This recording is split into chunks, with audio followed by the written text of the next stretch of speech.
proud to present Mr. Michael Galante. Hi everyone, my name is Michael, and on behalf of my co-authors, I'd like to thank you in advance for your participation.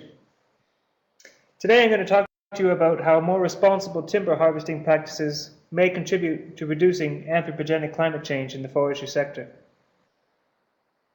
I realize there are some viewers who may not be so interested in the topic of reduced impact logging. However, I urge you to listen, as today I aim to present to you some new research findings that may help to reinvigorate your interest on the topic. I've just been informed I have 7 minutes, so I'm going to fly through these slides. If you do have any questions, please get in touch. Right, so why are we still talking about reduced impact logging? Hasn't it been done before? Before I answer this question, I want to refresh your memory. Essentially, reduced impact logging, or RIL as it's known as, is composed of a series of harvest prescriptions consisting of training, pre- and post-harvest measures designed to protect regeneration, avoid or minimize damage, while ensuring the forest continues to provide ecosystem services. In doing so, harvest practices are intensively planned and controlled to minimize the impact on the forest stand and soils. So why are we still talking about reduced impact logging? In my opinion, it's one of the clearest methods to avoid carbon from entering the atmosphere. The premise is very simple. Disturb less forest, release less carbon. It's really that simple. I think a better question is to ask, why are we not talking about reduced impact logging more often than we are?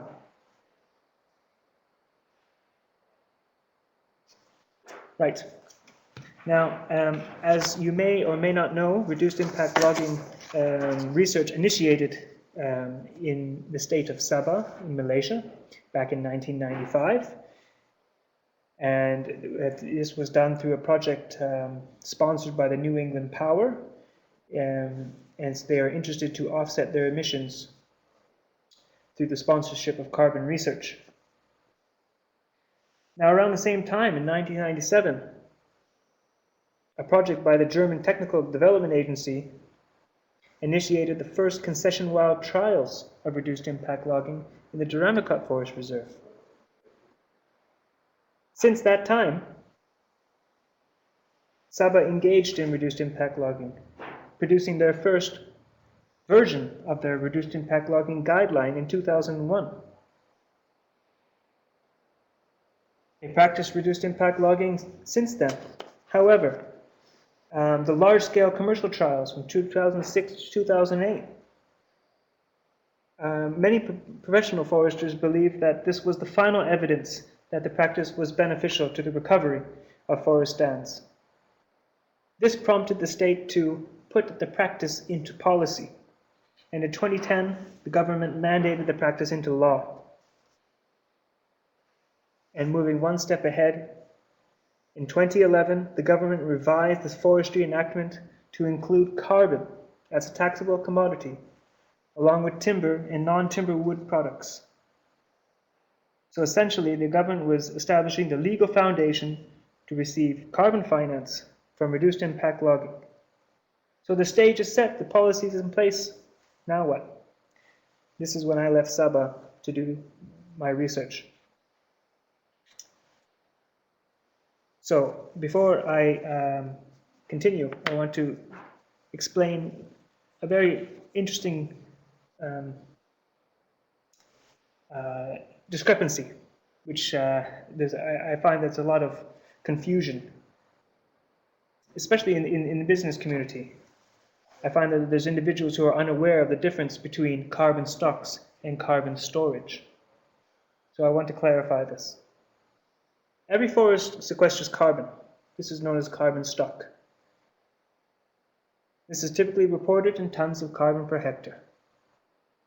Now, carbon storage, on the other hand, is the difference between two measurements of the same area over time. This is called stock change approach to carbon accounting. So let me give you an example. Let's say 5 years ago you measured a forest and it contained 10 tons of carbon per hectare. Now let's say you measured the same forest last week and found it to contain 30 tons. That's a difference of 20 tons. Therefore, the carbon storage over the 5-year period is 20 tons, rising at a rate of 4 tons per hectare per year. I hope this is clear. If you have any questions, please do send them along. So what we decided to do in this research is we wanted to understand the impact of the policy on the carbon balance. So we took extremes of anthropogenic impacts from forest disturbance. So we decided to choose compartments representing an old growth upper dipterocarp forest and a severely logged over lowland dipterocarp forest. And the idea was to determine the range of the carbon potential in each of these areas. So what we did is we measured above ground biomass and deadwood necromass before harvesting and after harvesting. 3 years after harvesting, to be precise.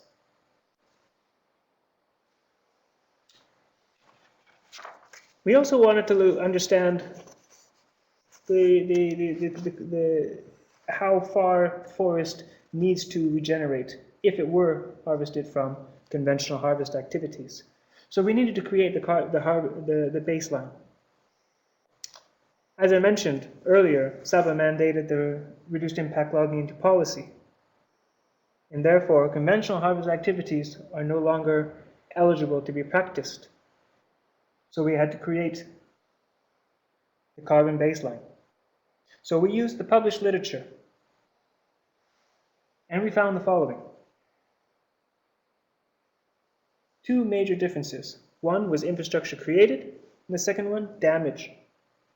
So infrastructure, we found a 17% difference in the amount of infrastructure created between the practices. That means 17% less roads, skid trails are required under reduced impact logging relative to conventional harvesting. And for damage, there's a 36% difference. Quite substantive. We also needed to understand what is eligible on those areas. So in the old growth forest, against the harvest guideline, they're eligible to harvest trees greater than 60 centimeters. No changes for the baseline. However, for the severely degraded forest, they're able to convert into plantation, which is equal to approximately 65% of the net production area. So we had to deduct that as well. So what did we find? In the old growth forest, we found approximately a 21% decrease in carbon under the real scenario and 58% decrease under the conventional scenario. Likewise, for the severely degraded forest, we found a 46% decrease in carbon under reduced impact logging and a 90% decrease under the conventional harvesting scenario. Significant. Now we want to find out what's the carbon storage potential of reduced impact logging, which means we need to measure or project or model from the conventional harvesting scenario up to the reduced impact logging scenario, as you can see in this slide, which is in yellow.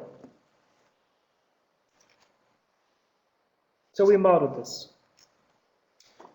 You'll also notice that there are 2 trajectories, which is a discounted and a non-discounted. And I'll tell you why. As we know the carbon threshold of each compartment and the annual rate of growth, we are able to apply the principle of net present value to estimate carbon storage over time. The discount rate is intended to compensate for future variability in carbon accumulation to ensure the conservativeness of our estimates. So we applied a discount rate equal to the rate of growth and use the confidence interval as a lower and upper variability of our projection. Carbon storage can only rise to reduced impact logging levels, which we term the carbon threshold of reduced impact logging. So what did we find?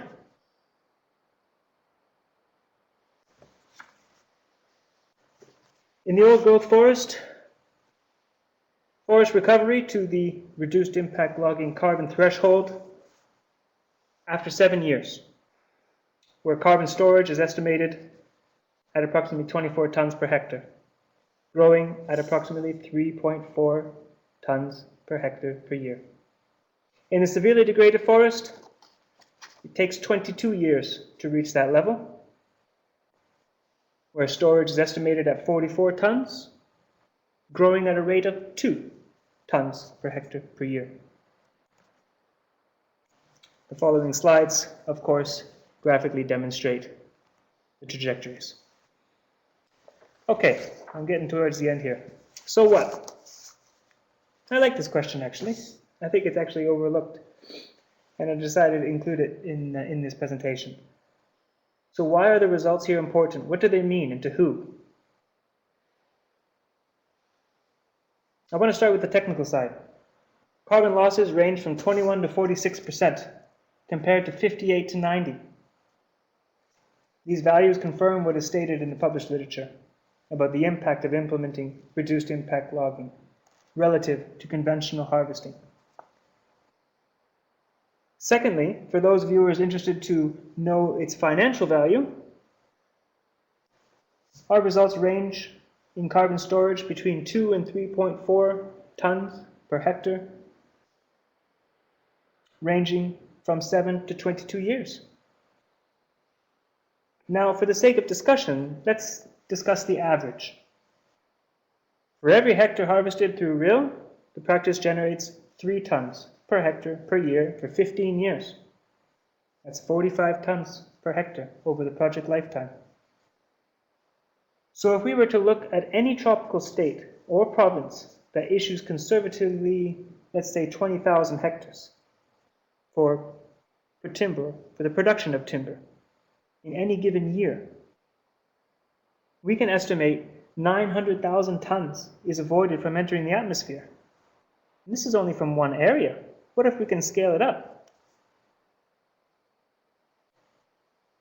I think reduced impact logging can make a difference to combat climate change. So for the policymakers, what does this mean? Well, RIL is a climate technology that's readily available. It means there's very few development costs relative to the development of a new technology. Secondly, research over the past 20 years demonstrates that it works. I'm not sure how much more proof that you need. I think in many cases, there's a disconnect between policy and technical.